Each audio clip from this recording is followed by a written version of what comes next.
Hello there, how are you? Welcome back. Well, last week we left off with me finishing up the drywall and painting.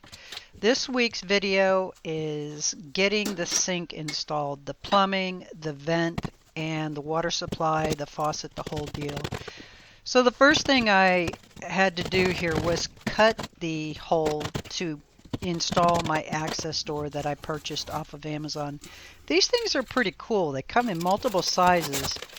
And if you want access to valves, or in this case, the under the sink vent that I didn't want to put under the vent, I opted to put it in the wall above the sink. This is a great way to go. Now, a lot of these vent doors clip in place. They have like a spring to hold them in place. I opted to go with a smaller one, and the way that you can get that to stay is simply by gluing it to the drywall. So with a little bit of adapting and the black vent on there, it's just a matter of putting the power grab caulk adhesive on the back of this access door and then pushing it into place. I'll give you a close-up of it here. It's got two little tabs. You can just pry it open. And if you need to change the vent out, because they do go bad after a while, you now have perfect access to it and you'll know exactly where it's at. So I drilled a hole in my countertop, put the faucet in there out in the barn, and tightened everything down. Brought it back in, set it on top of my cabinets.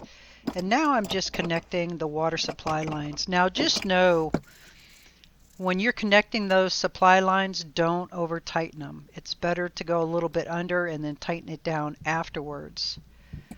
Moving on to the sink drain. So it's a little bit of plumber putty, about 8 inches long, about a pencil thickness. Put the drain in place. Hold the drain using simple needle nose pliers down in there. And then from underneath, it has the ring. Now, some folks wanted to know what order do the rings go on. My directions showed the black rubber gasket, then the cardboard, and then the ring to tighten it down.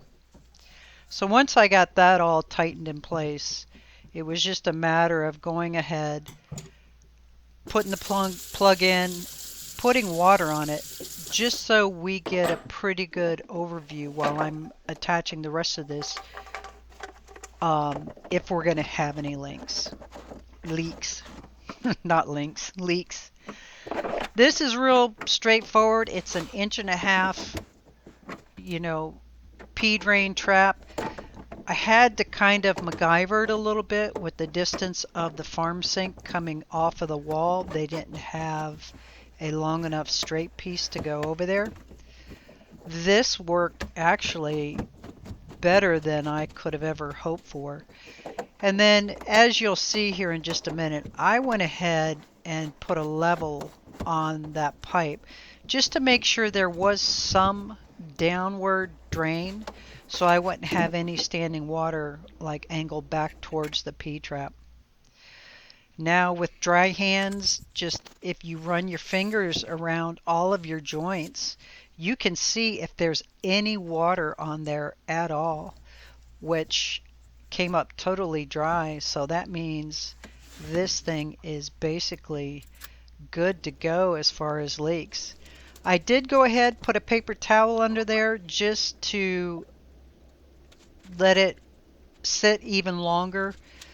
These cabinets, they get wet, it ruins them. It ends up being a pain in the butt because by the time you find out, it's too late. One final coat of my food grade mineral oil there, and then it's just a matter of buttoning it all up and moving on to the next task. How does it look, Marty?